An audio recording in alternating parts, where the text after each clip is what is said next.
आखिर कैसे एक दुष्ट राजा अपनी ही सुंदर पुत्री को देखकर उस पर फिदा हो गया और काम वासना में अंधा होकर उससे विवाह करने की ठानी। प्राचीन समय की बात है। किसी राज्य में राजा कालभद्र राज्य करते थे। राजा कालभद्र कुछ सन की किस्म के थे। एक बार राजा भ्रमण करते करते जंगल में चले गए। जंगल में घूमते घूमते उनकी भेंट एक सन्यासी से हुई। वह सन्यासी एक पाखंडी था। राजा साधु संतों पर बहुत भरोसा करते थे।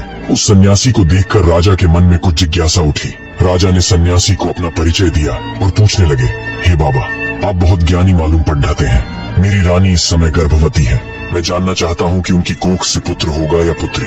सन्यासी ने कहा, राजन, मैं यह तो नहीं जानता कि तुम्हारी रानी की कोख से पुत्र होगा या पुत्री, पर इतना जरूर कह सकता हूँ कि अगर तुम्हारी रानी ने किसी पुत्री को जन्म दिया तो तुम्हारा सर्वनाश हो जाएगा। सन्यासी की यह बात सुनकर राजा बड़ा भयभीत हो गया। सोचने लगे कि अगर मेरी रानी ने किसी पुत्री को जन्म दे दिया तो मैं कहीं का नहीं रहूंगा।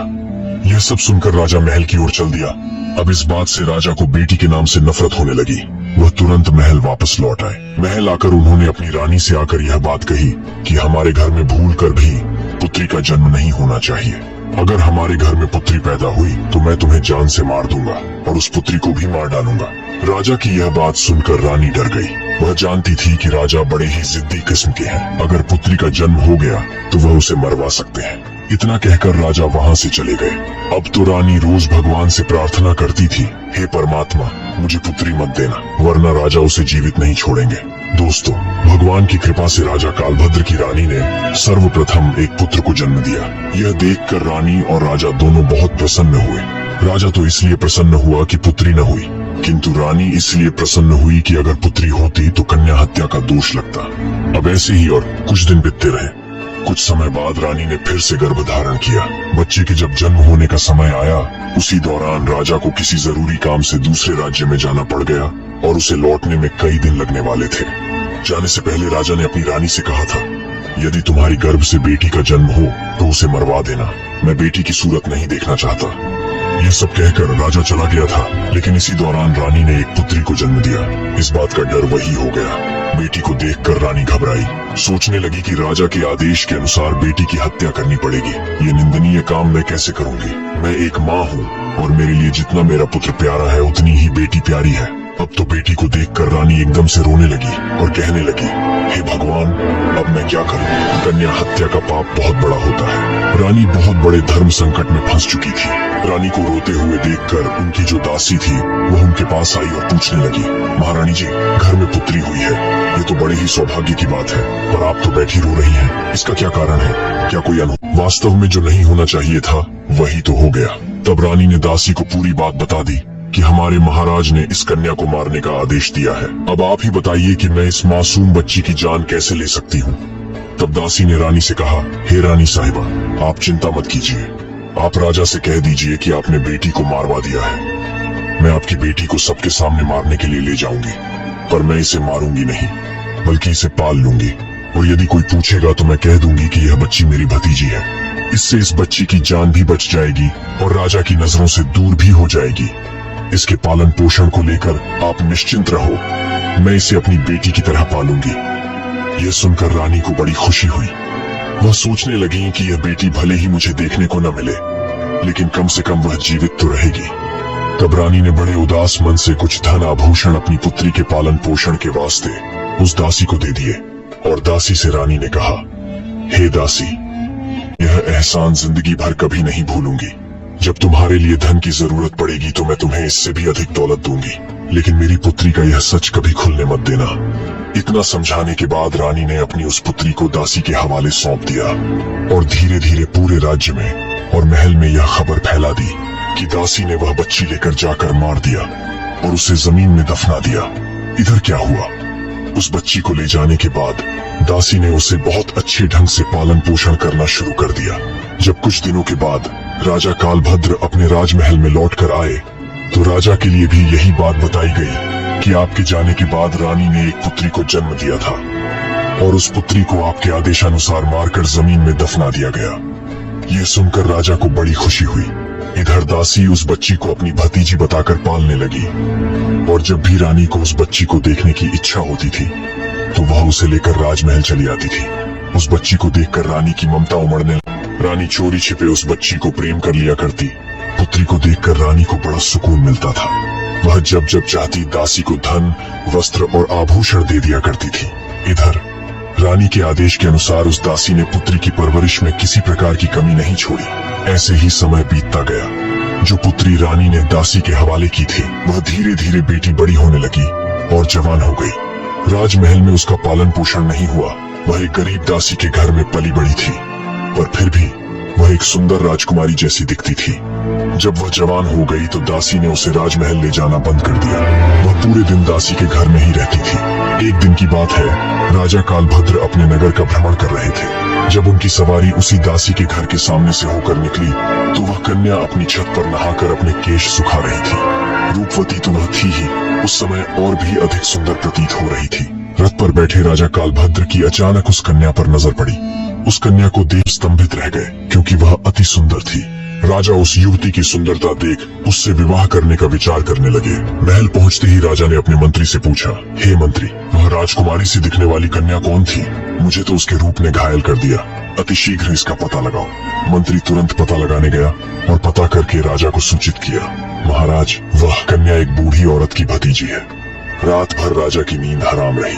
बार बार उसी लड़की का चेहरा उनकी आंखों के सामने आता रहा। सवेरा होते ही राजा ने मंत्री से कहा, मंत्री जी, वह लड़की बहुत सुंदर है। उसने मेरी रातों की नींद उड़ा दी। उसकी मोहक मूरत मुझे बार बार परेशान करती है।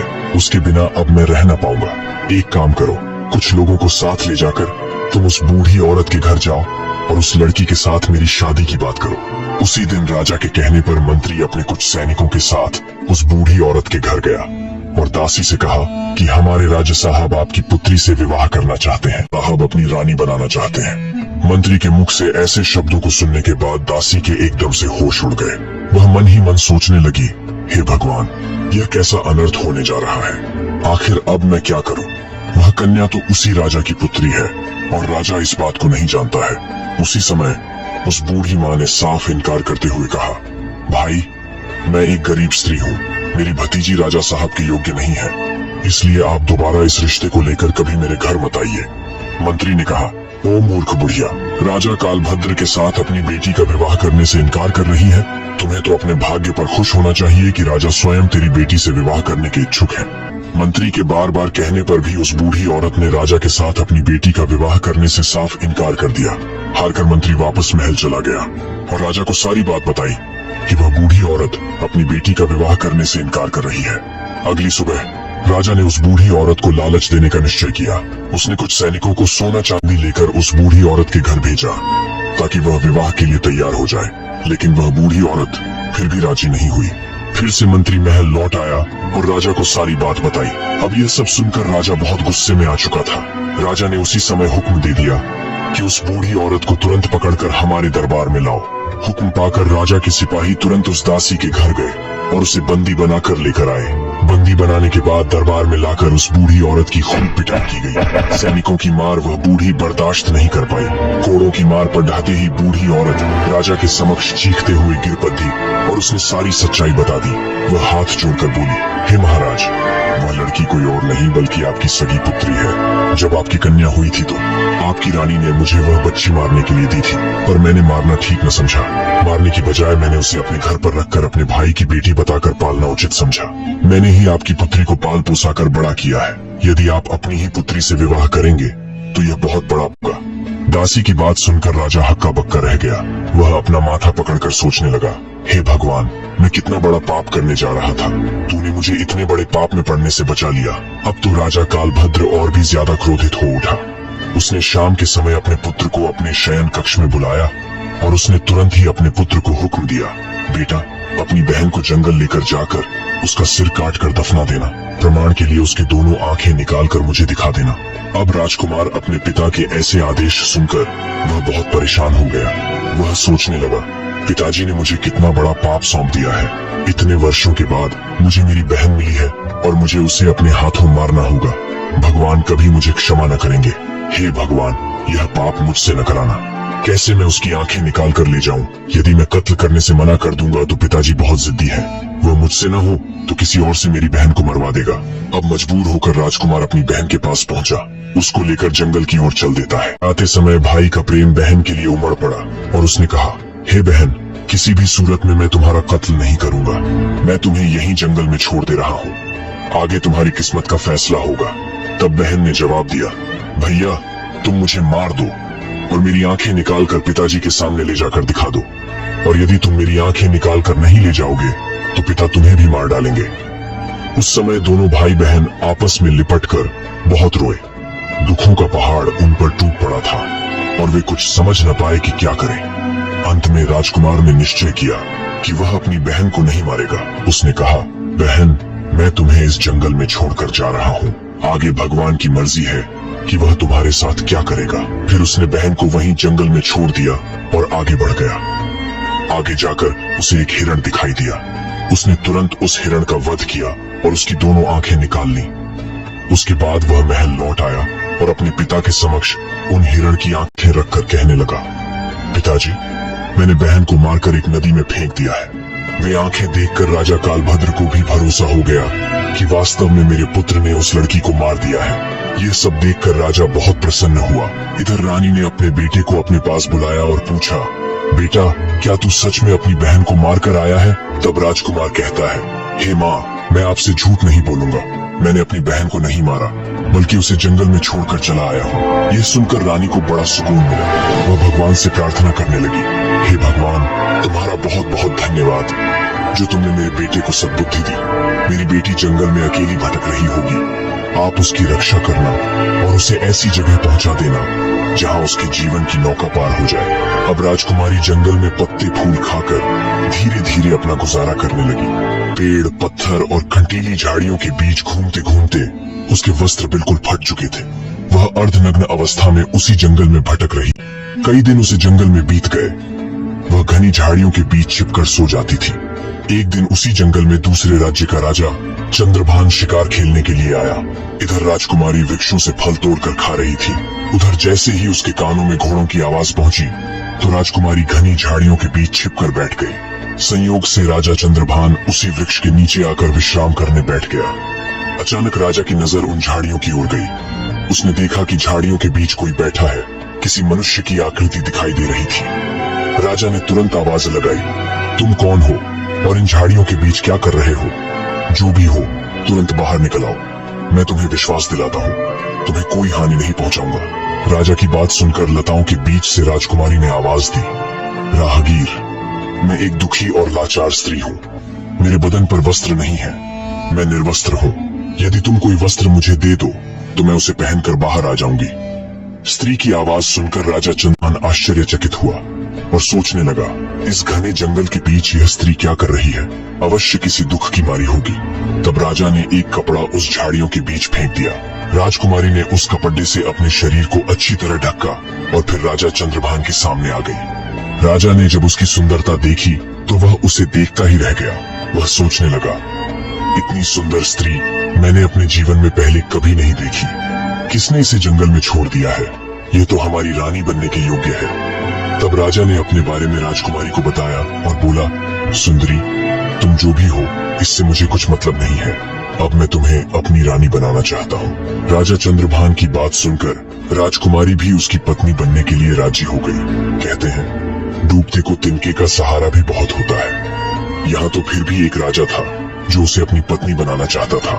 अब राजा चंद्रभान उस कन्या को अपने घोड़े पर बैठाकर अपने राज्य में ले आया तो सबसे पहले वह अपने पिता बुजुर्ग मंत्री के घर पहुंचा और उस लड़की को उस बुजुर्ग मंत्री के घर छोड़ दिया और मंत्री से कहा, हे काका, आप ऐसा समझो कि यह आपकी बेटी है और मैं इस लड़की से विवाह करूंगा। यदि मैं इसे ऐसे ही अपने महल में ले जाता हूँ तो लोग कहेंगे कि राजा किसी कन्या को भगा लाया है। इससे मेरी मान प्रतिष्ठा पर आंच पहुंचेगी।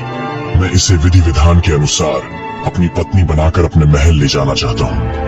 तब तक यह आपके घर आपकी बेटी बनकर रहेगी और मैं कल कई लोगों के साथ आपके घर पर रिश्ता मांगने आऊंगा और फिर इसे अपनी पत्नी बनाकर अपने घर ले जाऊंगा। तब मंत्री ने जवाब दिया, महाराज, यह आपकी अमानत है और यह अब मेरी बेटी है। जब आपका मन करे तब आप इसे अपनी पत्नी बनाकर ले जाना।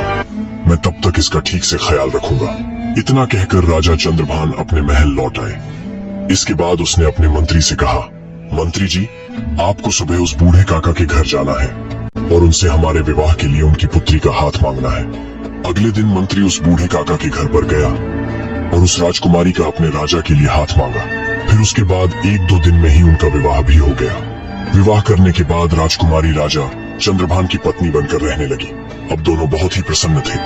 राजा सुंदर रानी पाकर खुश था और राजकुमारी घर और पति पाकर प्रसन्न थी। राजा चंद्रभान ने शादी के बाद भी अपनी पत्नी से कभी उसका परिचय नहीं पूछा। इसी प्रकार दोनों को एक साथ रहते रहते 2 वर्ष बीत गए। धीरे धीरे वह समय भी आ गया जब रानी ने पुत्र को जन्म दिया। अब तो राजा चंद्रभान और भी ज्यादा खुश हो गया। एक दिन राजा ने अपनी रानी से पूछा, हे प्रिय, अब हम दोनों एक पुत्र के माता पिता बन चुके हैं। हमारा संबंध अटूट हो गया है। अब तुम मुझे अपने कुल खानदान और अपने अतीत के बारे में बताओ। तब राजकुमारी ने किसी प्रकार उस बात को टाल दिया। इसी प्रकार से 1 वर्ष और बीत गया। कुछ समय बाद रानी ने दोबारा से गर्भ धारण किया और फिर से एक पुत्र को जन्म दिया। तब राजा ने फिर से अपनी रानी से वही बात दोहराई। राजकुमारी अपने बीते कल की बातें अपने पति को नहीं बताना चाहती थी, लेकिन राजा ने उनका अतीत जानने की बहुत इच्छा जताई। रानी भी जानती थी कि राजा साहब उनसे बहुत प्रेम करते हैं। तब राजकुमारी ने राजा के पूछने पर अपने जीवन की सारी कहानी सच सच कह सुनाई। तब राजा ने राजकुमारी के मुख से ऐसी दुख भरी दास्तां सुनी तो उसकी भी आंखों में आंसू आ गए।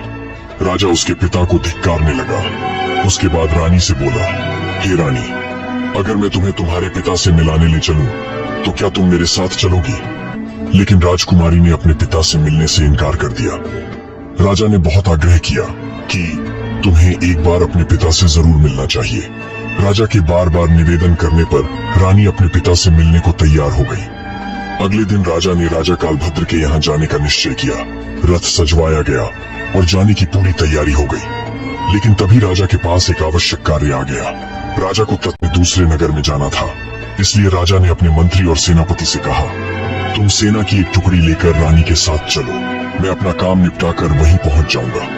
और रानी को भली भांति समझा दिया कि अपने पिता के यहाँ जाकर तुम घबराना मत, मैं तुम्हारे पहुंचने से पहले ही वहां पहुंच जाऊंगा। इस प्रकार राजा ने अपने मंत्री और सैनिकों के साथ अपनी रानी को राजा कालभद्र के राज्य के लिए रवाना कर दिया। राजा कालभद्र का राज्य काफी दूर था, इसलिए चलते चलते रास्ते में ही शाम हो गई। उन्होंने एक जगह पर अपने तंबू और डेरा लगा लिया और रात भर वहीं रुकने का निश्चय किया जहां राजकुमारी का डेरा लगाया गया था। ठीक उसके बराबर में मंत्री ने भी अपना डेरा लगवा लिया। मंत्री का डेरा देखकर राजकुमारी ने कहा, हे मंत्री, क्या तुम जानते हो कि मैं एक राजा की बेटी हूँ और एक राजा की पत्नी भी?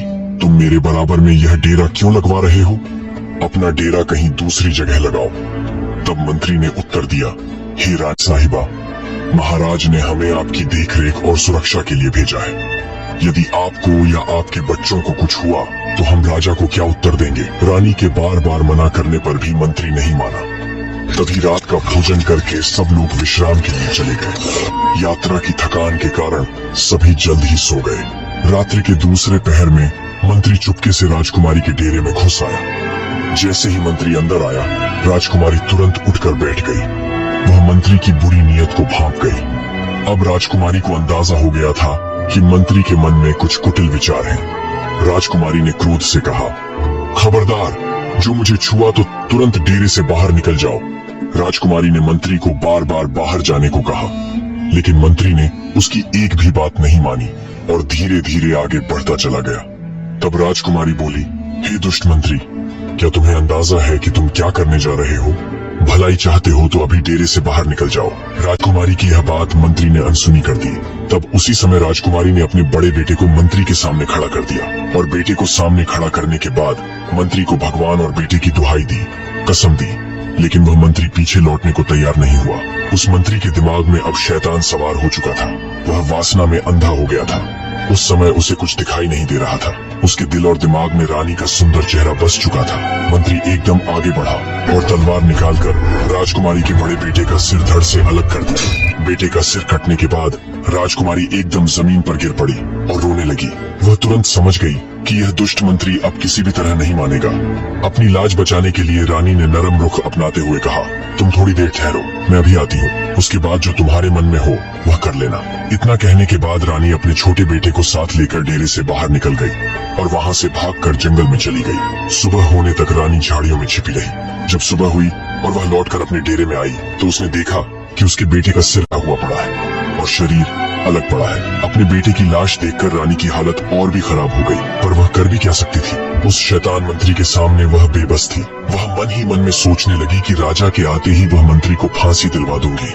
बेटे की मृत्यु का गम अपने मन में छिपाए रानी सैनिकों के साथ आगे बढ़ी। चलते चलते जब शाम हुई तो उन्होंने अगले पड़ाव के लिए एक और जगह तंबू लगाया। अब दूसरी रात के लिए नया डेरा डाला गया। जहाँ राजकुमारी का डेरा था उसके पास ही सेनापति ने भी अपना डेरा लगाया। राजकुमारी ने सेनापति को बुलाकर कहा, तुम अपना डेरा यहाँ से दूर हटाकर लगवाओ। सेनापति ने उत्तर दिया, हे राजकुमारी, मेरी जिम्मेदारी है कि मैं आपकी सुरक्षा करूं। राजकुमारी के बार बार मना करने पर भी सेनापति ने अपना डेरा वहाँ से नहीं हटाया। अब राजकुमारी सब समझ चुकी थी। इस चिंता में वह पूरी रात नहीं सोई। जैसे ही आधी रात हुई उसी समय सेनापति के दिमाग में भी वासना का शैतान सवार हो गया। वह रात्रि के समय राजकुमारी के डेरे में प्रवेश कर गया। तब राजकुमारी ने उस बढ़ा कहा, हे सेनापति, क्या तुम नहीं जानते कि मैं कौन हूँ? तुम्हें पता होना चाहिए, मैं एक राजा की पत्नी हूँ और राजा की बेटी भी हूँ। ये सब जानते हुए भी तुम मेरे डेरे में घुसे चले आ रहे हो। तुम तुरंत ही मेरे डेरे से बाहर निकल जाओ। लेकिन वह दुष्ट सेनापति कहाँ मानने वाला था। उसके हृदय में तो काम वासना उत्पन्न हो चुकी थी। वह वासना के चक्कर में अंधा हो गया था। इसीलिए राजकुमारी के बार बार निवेदन करने पर भी उस सेनापति ने राजकुमारी की एक भी बात नहीं मानी। जब वह राजकुमारी की ओर बढ़ने लगा तो राजकुमारी ने अपने छोटे बेटे को उस सेनापति के आगे कर दिया और उसकी कसम दी, तुझे मेरे बेटे की कसम है, यदि तूने मेरे ऊपर बुरी नजर डाली भी तो।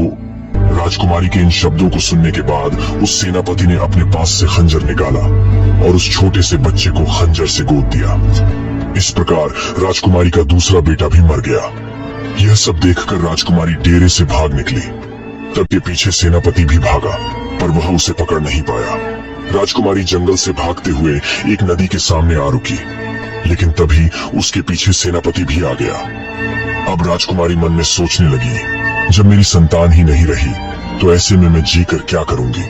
ऐसा निश्चय करके वह मरने के उद्देश्य से नदी में कूद गई। सेनापति यह देखकर आश्चर्यचकित रह गया और वहां से चला गया। परंतु नदी का पानी का बहाव इतना तेज था कि जैसे ही राजकुमारी उस नदी में कूदी, पानी का बहाव उसे एकदम खींच ले गया। जंगल के एक छोर पर नदी बहती हुई जा रही थी। नदी में बहते बहते वह जंगल के उसी किनारे पर जाकर रुक गई। सुबह हो चुकी थी। वहाँ दो योगी उसी नदी में स्नान करने के लिए आए थे। उसी समय उन योगियों ने देखा कि कोई औरत इस नदी के किनारे पड़ी है, तो उन दोनों योगियों ने उसे पकड़कर बाहर निकाला और उसे होश में लाया। होश में आते ही राजकुमारी के पैरों तले जमीन खिसक गई। अब राजकुमारी ने सोचने लगी, उस मंत्री और सेनापति से तो मुझे जैसे तैसे छुटकारा मिल गया, अब यहाँ इन दो योगियों ने मुझे घेर लिया है। जैसे ही दोनों योगियों ने राजकुमारी को पकड़कर खड़ा किया, तब तक वहाँ दो और योगी आ पहुंचे। अब तो राजकुमारी और भी डर गई। सोचने लगी, अब तो मैं और भी बड़ी मुसीबत में फंस गई हूँ। अब क्या होगा? वह राजकुमारी इतनी सुंदर थी कि जो कोई उसे देख लेता था वह पागल हो जाता था। अब तो वे योगी आपस में लड़ने लगे, एक दूसरे को धक्का मुक्की करते हुए कहने लगे, यह राजकुमारी मेरी है, नहीं यह मेरी है। आखिर में योगियों ने यह सलाह की कि ऐसे तो फैसला नहीं होगा, हम अपने गुरुजी के पास इस राजकुमारी को लेकर चलते हैं, वही फैसला करेंगे। अब वे सब अपने गुरुजी के पास चल दिए। गुरुजी के पास पहुंचने के बाद योगियों ने गुरु से सारी बात कह सुनाई। योगियों के जो गुरु थे वे बड़े ही विद्वान और तपस्वी संत थे। गुरुजी ने उस औरत को देखते ही समझ लिया कि यह स्त्री किसी राजघराने से है।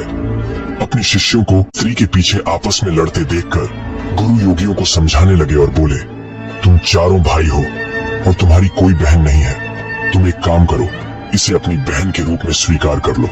यदि यह तुम्हारी बहन बनकर आश्रम में रहेगी तो एक न एक दिन तुम्हारी जिंदगी बदल जाएगी। इस प्रकार गुरु के समझाने पर योगियों को समझ आ गई और उन्होंने राजकुमारी को अपनी बहन बना लिया। साधु उस राजकुमारी के पिता यानी राजा कालभद्र के राज्य में ही रहते थे।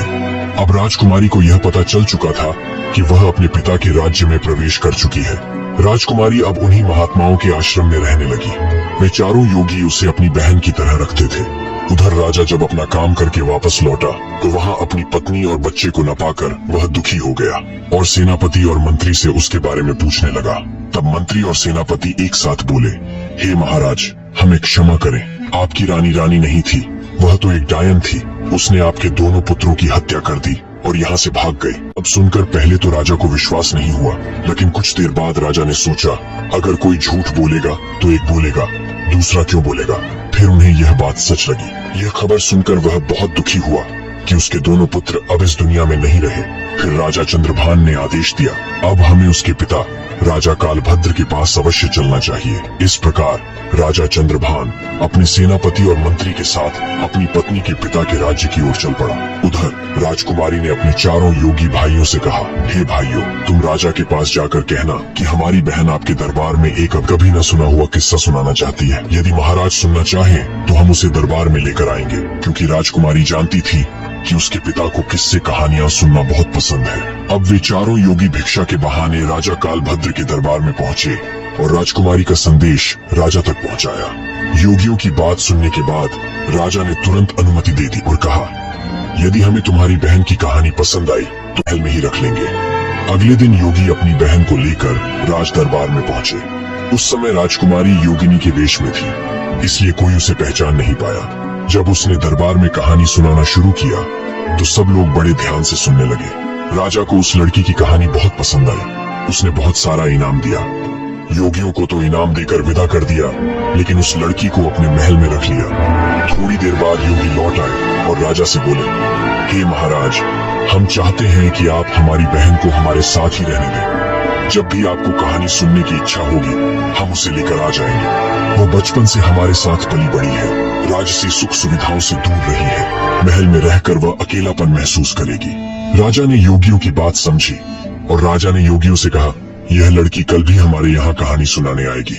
योगियों ने भी हामी भर दी और वहाँ से चले गए। राजकुमारी को पता था कि उसका पति अवश्य उसे ढूंढता हुआ उसके पिता के पास आएगा। अगले दिन ऐसा ही हुआ। जब राजा को किस्सा सुनाने के लिए उनके राज दरबार में आई तो उसने अपने पति के साथ साथ मंत्री और सेनापति को भी वहीं बैठे हुए देखा।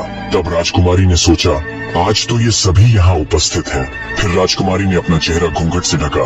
वह अपनी जगह पर आकर बैठ गई और अपने पिता से बोली, हे राजन, आज मैं आपके लिए एक बहुत ही दर्द भरी कहानी लेकर आई हूँ। यदि कहानी शुरू करने से पहले किसी को कोई जरूरी कार्य हो तो अभी दरबार से उठकर जा सकता है। कहानी के दौरान यदि कोई व्यक्ति बीच में से उठकर जाएगा तो मैं उसी समय अपना किस्सा सुनाना बंद कर दूंगी। राजा ने उत्तर दिया, बेटी, तुम जैसा कहोगी वैसा ही होगा। कहानी के बीच में से कोई नहीं उठेगा। अब राजा और सभी दरबारी किस्सा सुनने के लिए बैठ गए, जिनमें उसका पति और वह विश्वासघाती मंत्री और सेनापति भी शामिल थे। राजकुमारी ने दरबार में अपना किस्सा आरंभ किया। हे सभा के लोगों, इस किस्से को ध्यान से सुनना, कहते हुए वह बताने लगी। किसी देश में एक राजा रहता था जो बहुत ही जालिम था। उसको कन्या से बहुत नफरत थी कि यदि उसके घर में पुत्री का जन्म हो तो उसे जन्म के तुरंत बाद मार दिया जाए। एक दिन उसके महल एक बेटी ने जन्म लिया। तब उसने अपने बेटे को आदेश दिया कि वह अपनी बहन को जंगल में ले जाकर मार दे और उसकी आंखें निकालकर मेरे पास लाए, ताकि मुझे यकीन हो जाए कि वह मर चुकी है। यह सुनकर राजा कालभद्र, जो वास्तव में उसी कहानी का नायक था, सोचने लगा, यह तो मेरे ही जीवन की कहानी है। भावुक हो गया और बोला, यह किस्सा अंत तक अवश्य सुनाया जाए। अब राजा की आंखों में आंसू आ गए। उसे अपनी करनी पर बहुत पश्चाताप हो रहा था। राजकुमारी आगे बताने लगी, हे महाराज, जब वह भाई अपनी बहन को जंगल में ले गया तो उसने अपनी बहन को नहीं मारा। वह उसे जंगल में छोड़कर स्वयं राजमहल लौट आया। यह सुनकर राजा थोड़ा प्रसन्न हुआ और मन में सोचने लगा, शायद मेरी बेटी आज भी जीवित है। उधर वही राजकुमारी अपनी कहानी आगे बढ़ाते हुए बोली, जब वह भाई अपनी बहन को जंगल में छोड़ आया तो वह बेचारी भूखी प्यासी इधर उधर भटकने लगी। भूख लगने पर वह वृक्षों के पत्ते और फल फूल खाकर अपना पेट भरती थी। इसी तरह वह जीवित रही। धीरे धीरे जंगल में रहते रहते उसके तन पर एक भी वस्त्र शेष नहीं बचा। एक दिन एक राजा घोड़े पर सवार होकर वहां से गुजरा। जब उसकी नजर उस लड़की पर पड़ी तो वह निर्वस्त्र थी। राजा ने अपनी चादर उतारकर उस लड़की को ओढ़ा दिया और उसे अपने नगर ले गया और बिना कुछ जाने उस राजा ने उस लड़की से विवाह कर लिया। राजकुमारी ऐसा किस्सा सुना रही थी कि किस्से के बीच में अपनी ही कहानी सुनकर राजा चंद्रभान समझ गया कि यह तो उसी की कहानी है। उसने प्रसन्न होकर कहा, यह किस्सा अंत तक सुनाया जाना चाहिए। तब आगे राजकुमारी कहने लगी, अब वह लड़की किसी राजा की रानी बन चुकी थी। राजा की रानी बनने के बाद उसने 2 पुत्रों को जन्म दिया। एक दिन उसके पति ने अपनी पत्नी से उसके जीवन की पूरी कहानी पूछी, तुम कौन हो और उस दिन जंगल में निर्वस्त्र क्यों भटक रही थी। तब उस लड़की ने अपने पिता की निर्दयता और अन्याय की पूरी बात अपने पति को बताई। यह सुनकर उसका पति बहुत दुखी हुआ। उसका पति हृदय से अत्यंत अच्छा और दयालु व्यक्ति था। यह जानने के बाद कि उसकी पत्नी का पिता स्वयं एक राजा है, उसने निश्चय किया कि अगले दिन वह उसे उसके पिता से मिलवाएगा। लेकिन उसने एक भूल कर दी। उसने अपनी पत्नी और बच्चों की सुरक्षा के लिए स्वयं साथ न जाकर अपने मंत्री और सेनापति को उनके साथ भेज दिया। यही उसकी सबसे बड़ी गलती थी। यात्रा लंबी थी। चलते चलते जब सूर्यास्त हुआ तो उन्होंने रास्ते में ही रुकने का निर्णय लिया। मंत्री ने अपना डेरा रानी के डेरे के पास ही लगवाया। रानी ने इसका विरोध किया पर वह नहीं माना। रात के समय मंत्री ने उस रानी के साथ दुष्कर्म करने की नीयत बनाई। रानी ने बार बार विनती की लेकिन वह दुष्ट मंत्री नहीं माना, बल्कि उसने रानी के बड़े पुत्र की हत्या कर दी। अपने धर्म और मर्यादा की रक्षा के लिए रानी ने बहाना बनाकर वहाँ से भाग निकली और रात भर जंगल में छिपकर अपनी जान बचाई। अगले दिन जब वह अपने डेरे में वापस आई तो उसने अपने पुत्र की लाश देखी। ये दृश्य सुनकर दरबार में बैठे लोग स्तंभ रह गए। जैसे जैसे कहानी आगे बढ़ रही थी, मंत्री के चेहरे का रंग उड़ता जा रहा था।